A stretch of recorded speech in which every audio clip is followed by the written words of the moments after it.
Hey, Ray, what we got on tap for this week?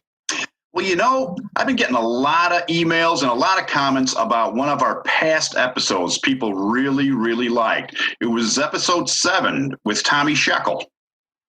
Oh, very good. Very good. Let's see what Tommy had to say, and we'll hope you enjoy this past performance. Past performances on the Rock and Roll Chicago podcast. Enjoy. Rock and roll Chicago. Rock and roll Chicago, my hometown. Well, I was born in the city, gonna rock the city, Chicago. Chicago rock and rollers are the best you're ever around. Hey, this is Paul Martin And Ray the Roadie. for the Rock and Roll Chicago podcast. Hope everybody enjoyed our interview with Cadillac Groove last week. Best wishes going out to Tom Dixon, who had a few little medical problems, issues over the past few days. I hope he's feeling better. Yes, I certainly hope so too. But this week we've got an individual this week who has made his way through the rock and roll ranks, and that's Tommy Scheckel, famous drummer for Jonathan Brandmeier and the Leisure Suits, the Buckinghams, and of course Paul Revere and the Raiders. What? Wait a minute, Paul. We don't have a horn band this week? No horn band this week. Oh. No. We'll try and get to one next week. Oh, okay. Oh, you threw me for a minute there. I was like, wow, no horn band. But Tommy was a lot of fun. You know that we talked to him for over 4 hours. Yeah, I was there. Yeah, I know, but I didn't realize it went so quickly. Now we don't have a 4-hour interview for you. We've cut it down to 30 minutes or so. But we talked to him for over 4 hours. It was a fun time. Maybe we could have done a series. part 1, 2 3, 4. I mean, we could have. Yes. Yeah, there was some great stuff though. I mean, that was a lot of fun. He had some great stories. So why don't we take a listen to him? Let's do that right now. Here's our interview with Tommy Scheckel. Hey, this is Paul Martin. And Ray the Roadie. For the Rock and Roll Chicago podcast.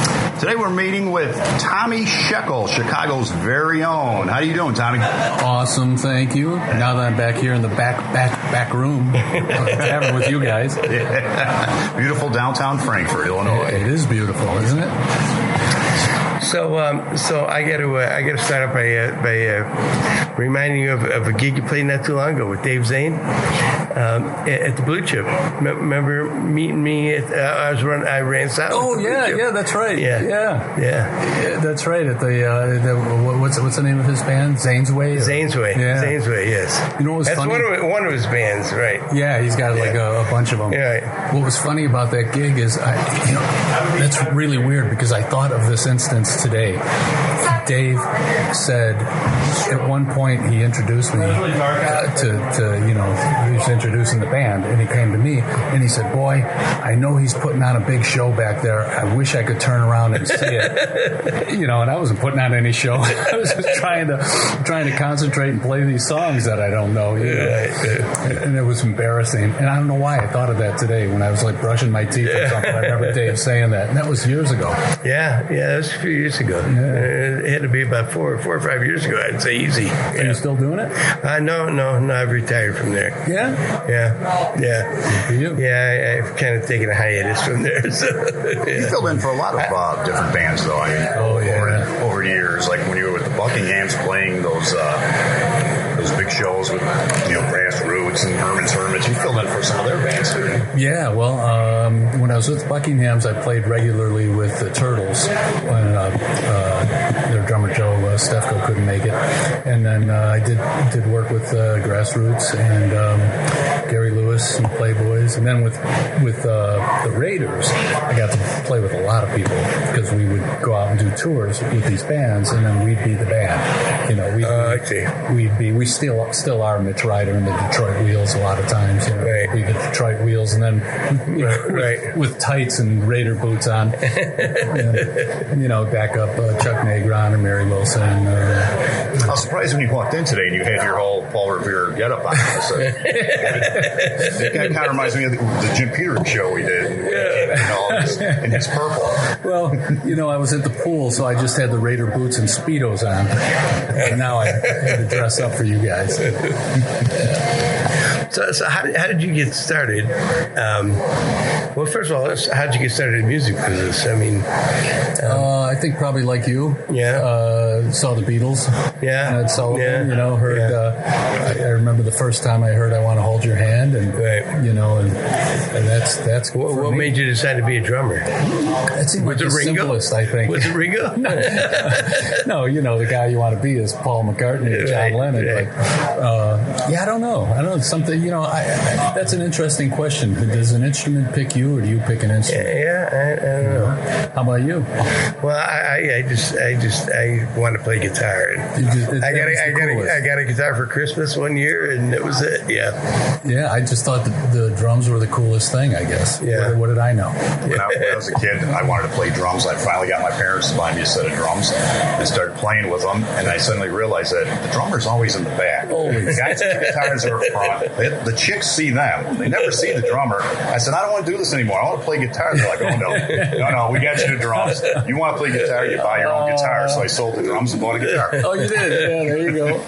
Good thinking, man. You were smart. Yeah, and I was the same thing in baseball. I wanted to be the catcher. And then I realized, the stars of the team are the pitcher and the first baseman. Yeah. And here I am. Shortstop. I'm all covered in dirt, and everybody'd be going off to the malt shop afterwards, and it'd be me. I got to go and take a shower and I'd squat and all the gear, just like drums. Your knees hurt. Your knees hurt, man.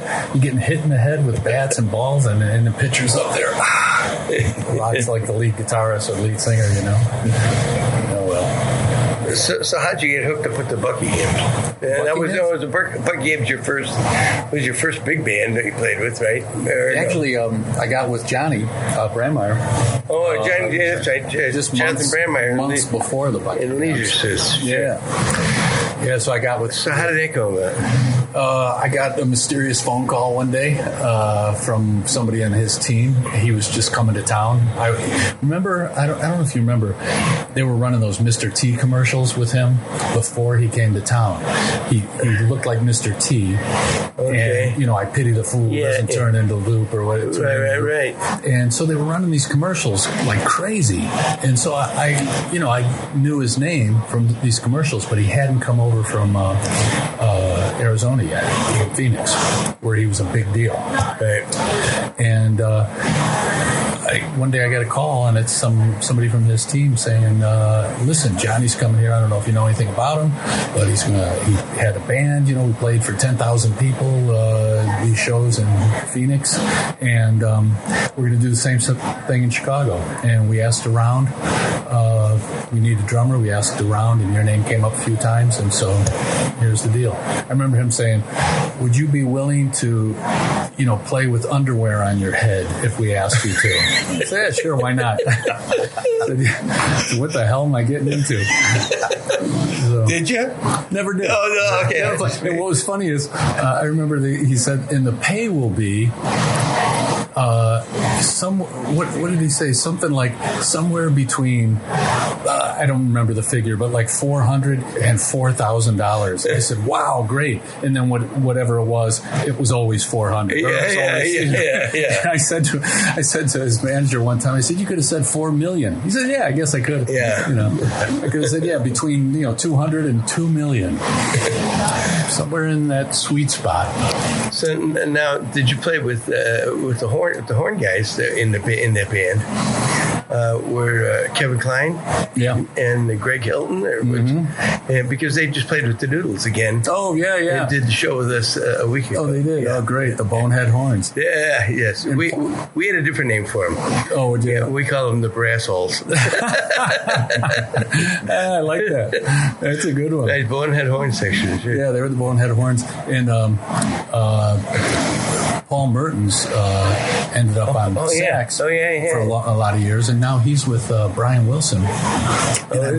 I went and saw the Brian Wilson show, and the band comes out, and Paul Mertens, before Brian comes out, he sings a song, lead singer, and sings the song, and then he does all the talking just about through the whole show. Really?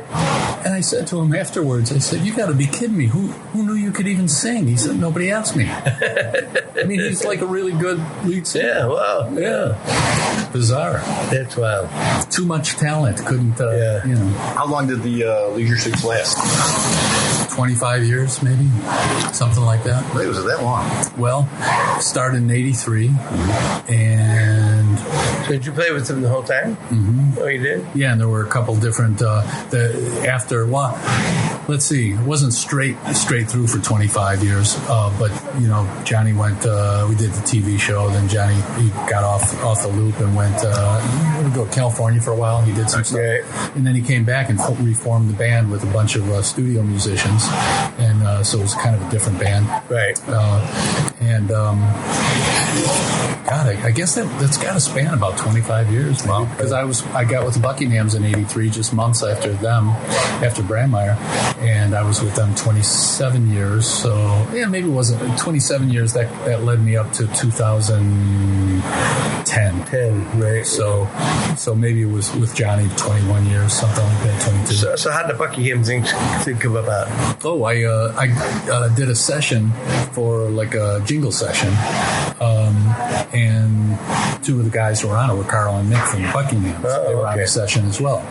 And I got the session through a keyboard player, Tom Taylor, who was keyboard player for, I don't know if you guys remember Faith Pillow. She was kind of a jazz. She had a couple albums out. And I was playing with her for a while. And so he got me to the session, and it was two guys from the Buckinghams. So I was on this session with those guys, and they liked the way I played, and they said, "Hey, listen, we're going to do this album, and would you be interested in playing on the album?" And I said, "Yeah, sure." And it's funny because I went home and I was telling my wife, it's really kind of funny. It's kind of cute. These old guys still wanted to play rock and roll. They were 32, maybe 33. I said, these old guys they're still doing it. They're still going to make a record, and then they're talking about going out and supporting it with a tour and everything. Yeah. And here I was, 20-something, 28. Well, I wasn't that much younger than them. I was maybe 28, 29. They were maybe 34. Right. But to me, I'm thinking, these old guys. And now Carl looks way younger than I do, after all these many years later. And Nick is Nick's buff. Yeah, he's still in great shape. He's got to be, I think he's 9-10 years older than me, so I'm 64. So he's 73, 74. Still looks in good shape. Yeah, and Carl still looks great. We all got older. They used to say, "Oh, come on, there are no original members in this band," because everybody looks so young. And then later on it was, "Oh, you guys are all original, huh?" we all aged appropriately. Well, after 27 years, you're the drummer longer than the original one. So, so then what made the switch to Paul Revere? Oh, well, Carl and Nick in 2010 were going to go out. They were asked to do the Happy Together tour, right? Which we had done in '85. The second one that ever went out. And so they were asked to do that, but they were doing it differently. They have one band that backs up all the bands. Carl and Nick would be the only guys going. So, I was looking at a whole summer of no work, and usually traditionally with the Buckinghams, that's the busy time. Right.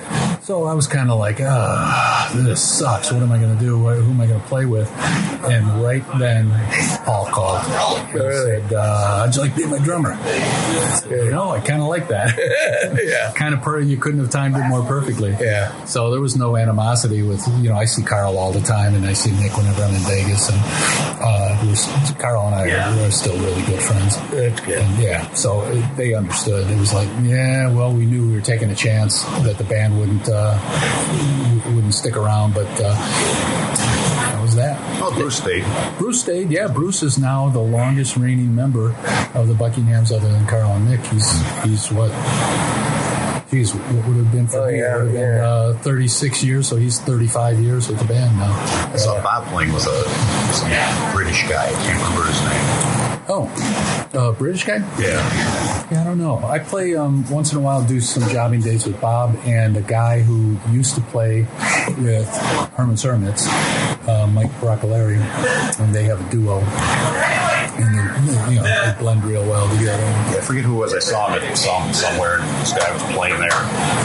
He's kind of famous. An older dude? Yeah, an older guy. He might have been one of the original Herman's Hermits guys. Okay. I think they did a record with Was it Peter Asher? Might have been. No, that's from Peter Gordon. Oh, Peter Gordon. Yeah. But he was. I went and saw him, and there was Bob playing. Whoa! Peter Asher was supposedly the inspiration for what's his name? Austin Powers. Oh, really? That's right. Yeah. I saw him and Chad, Jeremy. They were at the winery, the city winery. They did a show. It was fantastic. Really? That was excellent. Yeah, I saw that they were going to do that. I don't know what happened to Chad and Jeremy. I don't know. Maybe Chad. I forget. One of them died. Either Peter and Gordon. One of them died, or Chad and Jeremy. I hope it wasn't the other Chad. guy just retired. I got a funny story that Chad told me. He said, man, I love the way you play. I love my son to hear you play sometime. And I said, I'm thinking a little kid. Yeah. And he said, no, my son's a professional. He's a grown man. He's a really excellent drummer. And I think he'd get a kick out of you. I said, yeah, I'd love to meet him. And he said, actually, I say that. He said, now I don't know if he's a drummer anymore. He came to me this was a while ago, and maybe in the 90s. And he came to me and he said, hey, Dad, I don't know if you're going to be upset or not, but I don't think I want to be a musician anymore. And he says, I said, yes. What are you going to do, son? He says, what are you going to do? Doctor, lawyer? He said, I'm going to be an actor. I said, no.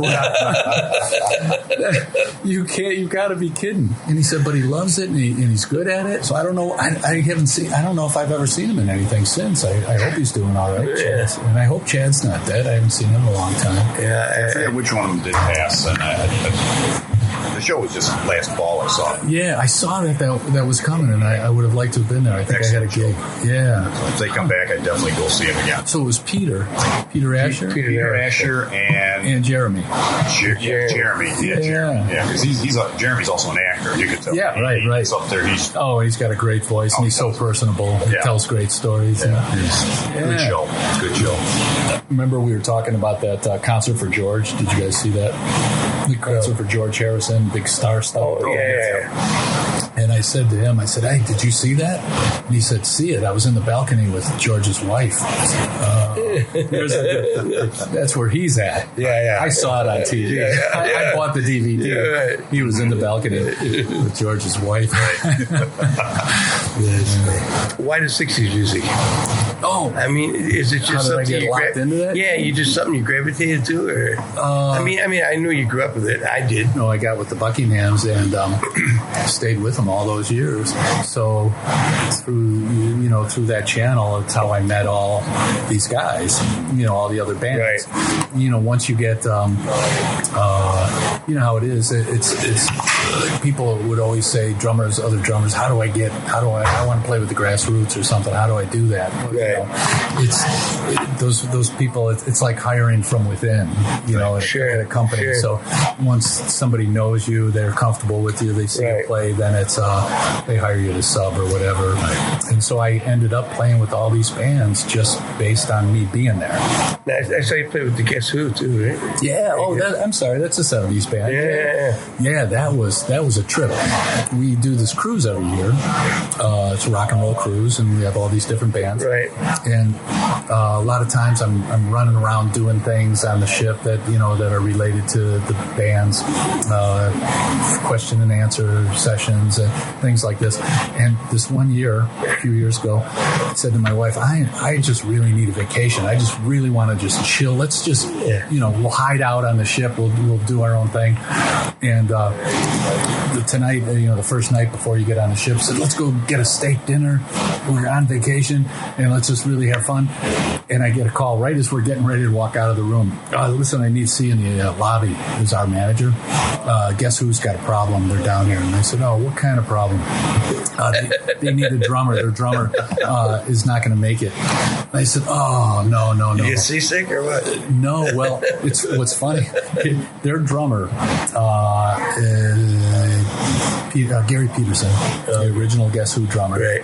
He had some health issues. He had knee surgery, but his knee was screwed up for so long. You know how that goes? Then it affected his hip, so now he needs hip surgery. So they had a sub. The drummer, Slash's drummer, is their sub. He blows a retina or something the night before the cruise, and the doctor says, you absolutely cannot get on a flight. Right. And no time to drive down there. So I said, man, there are lots of other drummers on this cruise. Yeah. No, you got to be the guy. I said, oh, no. It's a 90-minute show. Yeah. And it turns out they were playing the second day on the cruise ship, and they, because of the way this cruise is set up, they share the ship with Princess and their things. Right. So there was a cooking show going on the day they were supposed to play, so we didn't get a sound check. We only got a line check. And no rehearsal. We never got a chance to have a theater, so I had to cram and learn night. So for 2 days. You knew the songs. Come on. Well, you know how it is, though. You know them, but you don't know. But you don't know, yeah. For instance, one of my favorite songs by them is an obscure. They did a version of what's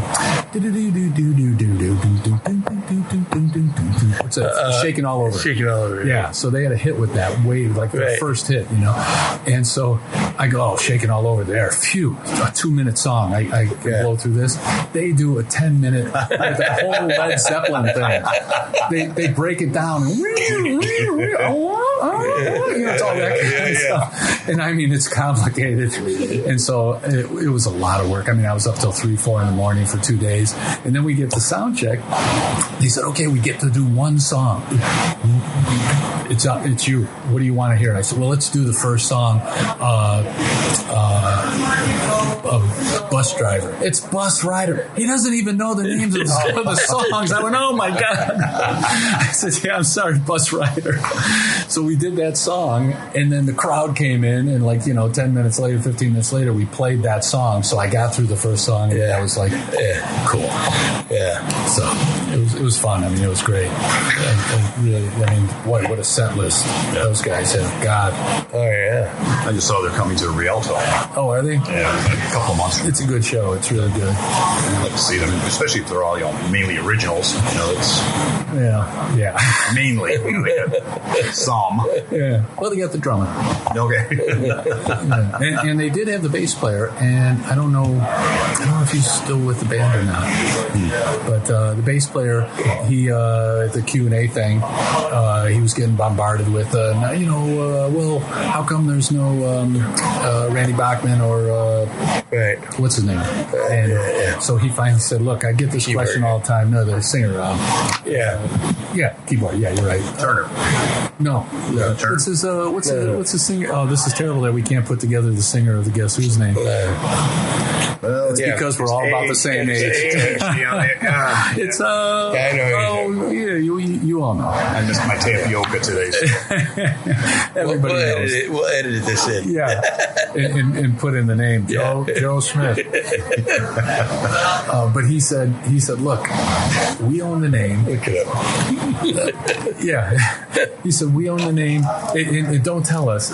Maybe give us an initial. He said, we own the name. It's a recipe. We are presenting this. We're presenting Guess Who music. And we were there. We're presenting the Guess Who. Burton Cummings. He got it. Burton Cummings. Yeah, good. The neurons connected. Right. So anyway, they play this stuff. It sounds like the Guess Who when you hear it, and it's live, and the stuff's heavier live than you think. Yeah. You remember the records. It's cool. Let's take a time out here for a second. This is Paul Martin. and Ray the Roadie, and we're here to talk to you about GHS strings. That's right, Ray. Whether you play electric guitar, acoustic, or bass, or even banjo, mandolin, or ukulele, then GHS has the strings for you. GHS strings are easy to play with a rich, full balanced tone available in many different gauges. Great for all musical styles, so if you play with the best.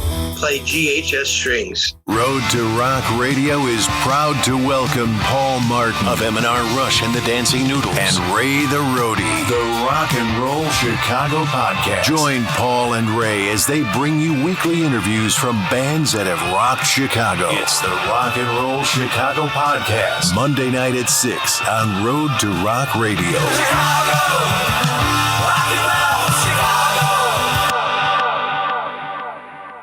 How many shows a year are you doing now? Oh, now we're not doing that many. We just changed managers, changed agents. And so, when you change agents, the general rule of thumb is, man, when you change an agent, you better be prepared to do nothing for a year while the guy gets all the ducks in a row and goes to the conventions. And we just changed our agent just after all the group of conventions. So I talked to him the other day. I said, hey, don't worry about it. I'm gonna be gone. I'm gonna do stuff this summer. I don't have any summers left. Take summer up. Let me know if you can come up with anything. But so far, we only have like a few dates right now and booked for the year. So we're all cool. So now who's singing with Paul Revere now? Well, it was Darren Dowler. Right. He used to be with the Letterman. And Darren's the guy that I met when you guys you rehearsed at Blue Chip. Right? Oh yeah, that's right. Right, Darren's the guy. Darren's great guy. Great singer. Guy. Yeah, great singer. Yeah. Too. Oh yeah, great voice. Yeah, and he did some acting too, I think. Yeah, and he's an actor as well. Yeah, he's got some movie coming out where he plays Billy Graham or something. Really? Yeah. Wow. There's a lot going on, and Jake guys like that. Yeah. Oh man, and he wrote a novel, and he did. He plays guitar, and he sings his ass off. Oh, he really sings great. Yeah. But anyway, maybe you guys don't know this, that he's not with the band anymore. No, I didn't know. I said on the cruise when I was introducing our new singer, I said, Darren Dowler is no longer with us, and everybody went, oh. Yeah. I said, no, he's with us. He just ain't with us. Yeah, so when we were going through, choose your words carefully at this age. At this age, exactly. Yeah. I don't know how this came about, but I think it was through our manager, but we ended up getting Dave Huizinga. Yeah, okay. I saw something about Dave Huizinga. Yeah. Right. Yeah, and he's Chicago. He's a Chicago guy. Yeah, he's got a band, Generation. Right. Yeah. And like I said, it was kind of a mystery to me how it came about. We were looking at different guys around the country, and Dave's name came up, and then we met with him when we did the Arcata show, and he's a great guy, and everybody loved him. And next thing I know, it was kind of just like it all just kind of happened automatically. There he is on stage doing a show with us in Biloxi, Mississippi, and every time I looked up, the guy was about 4 feet in the air. It's like, wow, well, this guy fits. That's cool.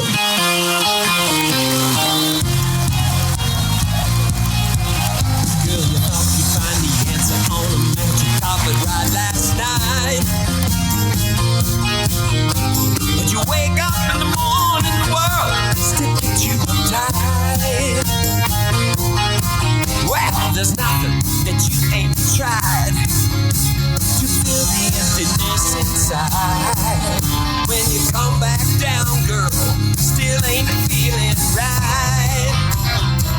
And don't it seem like it just keep getting harder to find? And all your kicks ain't bringing you peace of mind. Before you find out it's too late, girl, you better get straight. So we've only done a few shows with them so far. So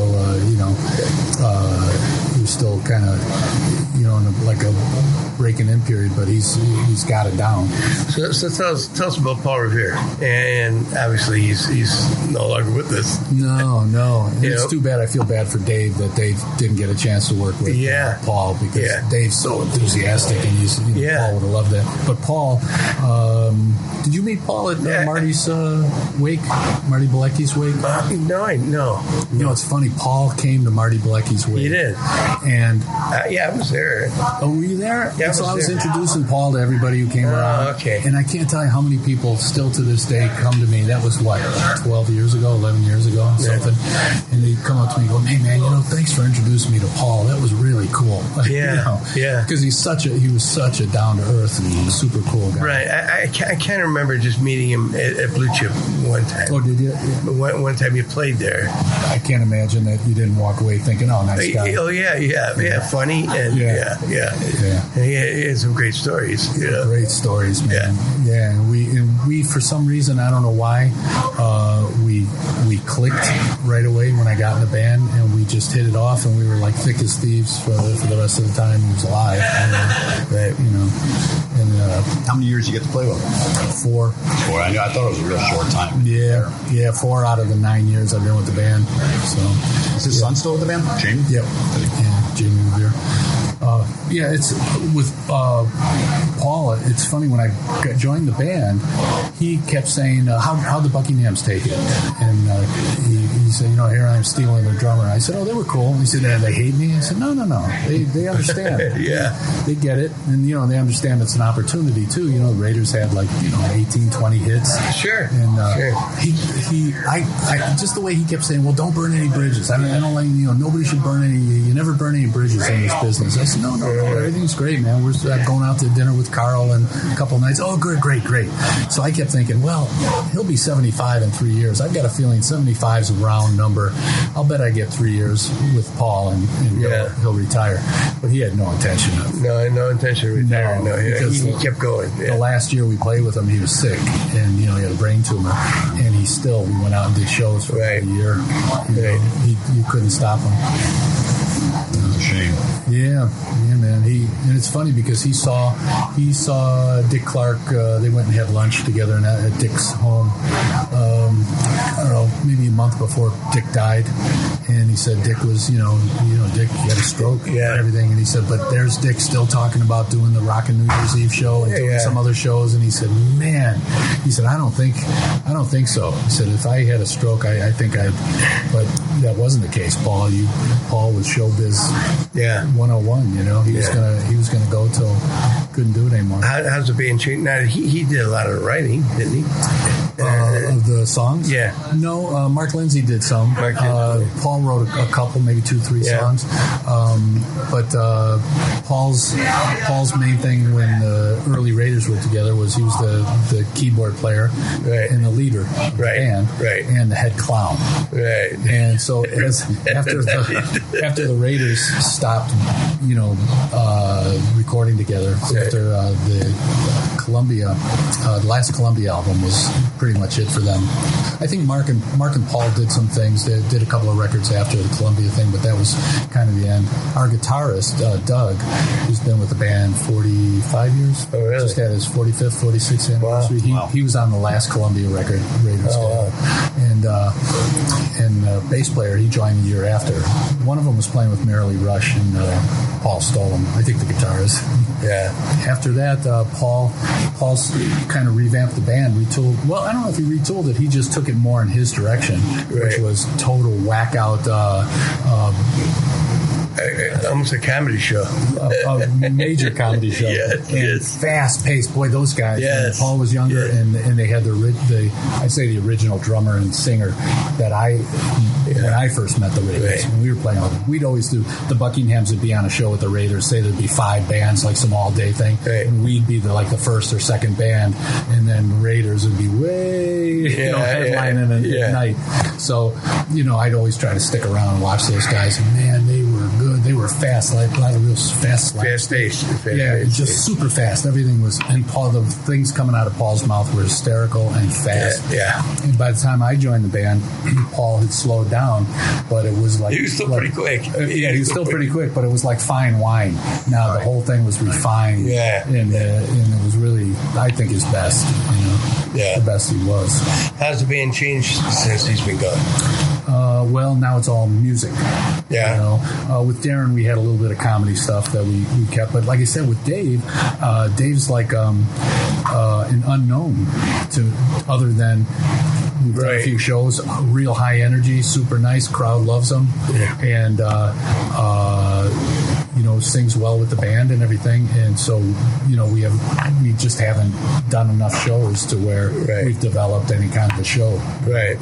So right now we're just a band playing with a new lead singer, But as soon as we do some shows, we got a couple shows coming up, one in Canada and one in Wisconsin, I think, and that'll tighten us up a little more. Poor Dave, it's been he throw him into the fire. Oh my God! And did he come clean? He's got a teleprompter. He's got his own teleprompter. It's really cool. He showed up with a teleprompter, and so I don't know how he managed to read that thing when he's leaping across the stage.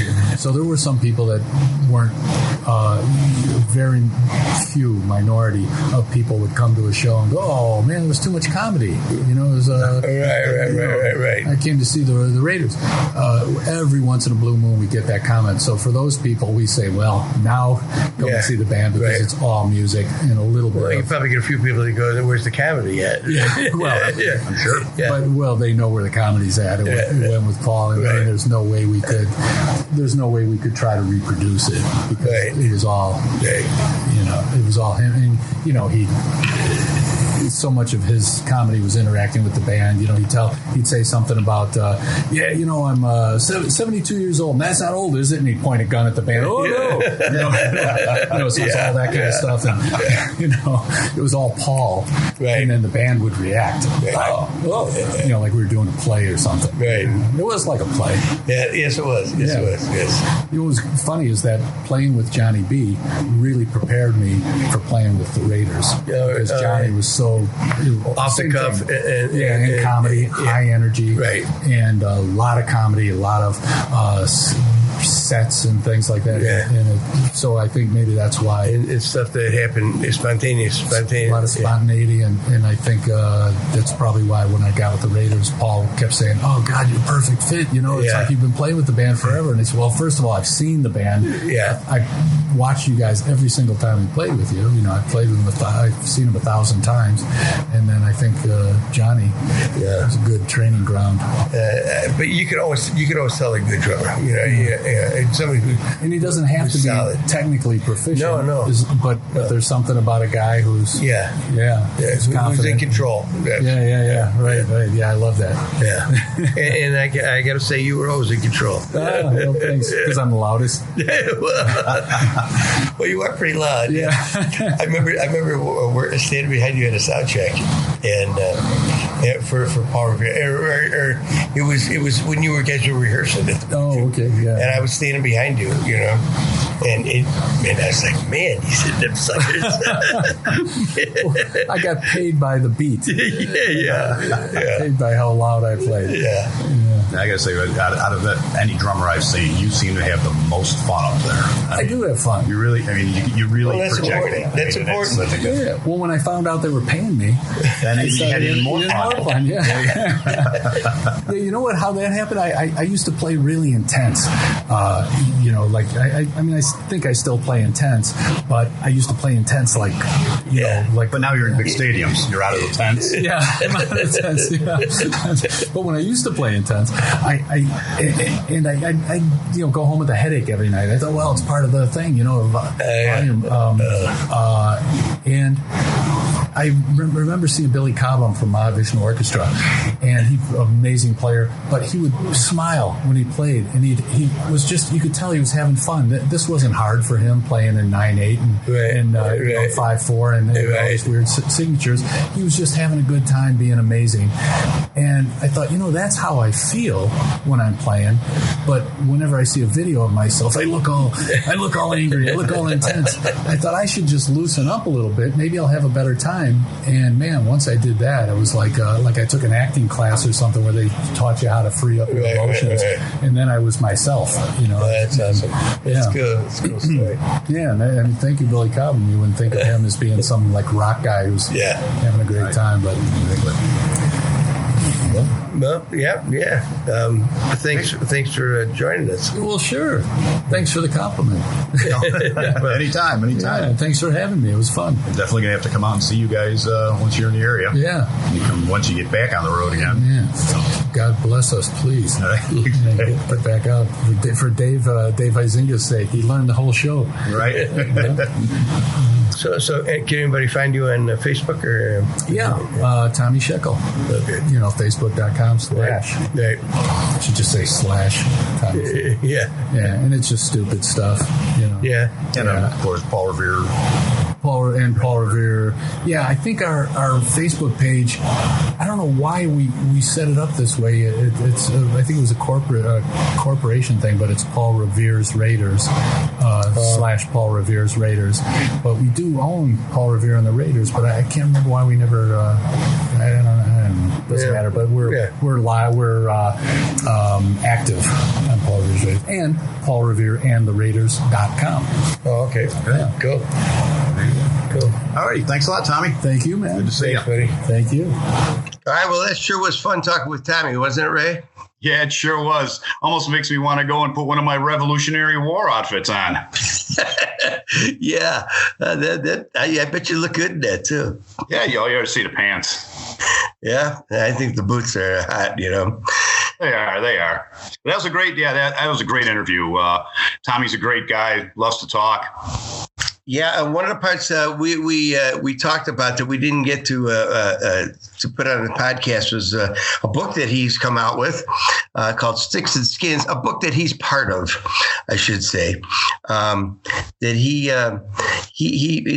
helps design websites and whatever, and he was the he was the designer of the book, right? Yeah, he was a designer, and he was kind of the impetus to get the book made. Talked with the author. Well, he's the author, and he got her to actually go forward. She came up with the idea, didn't know what to do with it, and he kind of pushed her forward. And it's a book about drummers and all kinds of famous drummers. So Tommy was, like you said, the inspiration for it, and got her started at it. And that's what that is about. Sticks and Skins is the name of that. So be sure and check that out. Yeah, Sticks and Skins, a photography book about the world of drumming by Jules Follett and Lisa Wales. There you go. You can get it on Amazon. You can get it all over the place. All right. Well, thank you very much for listening, everybody. We'll see you next week. And until then, be sure and subscribe and check out our page. You can like our page, right? Yeah, you can like the Facebook page. There's a group, too. There's a Rock and Roll Chicago podcast group where you want to join the group. We can talk about anything you want. You can join that. You can find us on iTunes, on TuneIn, on iHeart, on Google Play, on you name it, Tunity. Wherever there's a podcast, we're there. All right. Sounds great. Thanks for listening, everybody. Have a safe week and a good time, and we'll talk to you next week. See you next week. Rock and roll, Chicago. Rock and roll, Chicago, my hometown.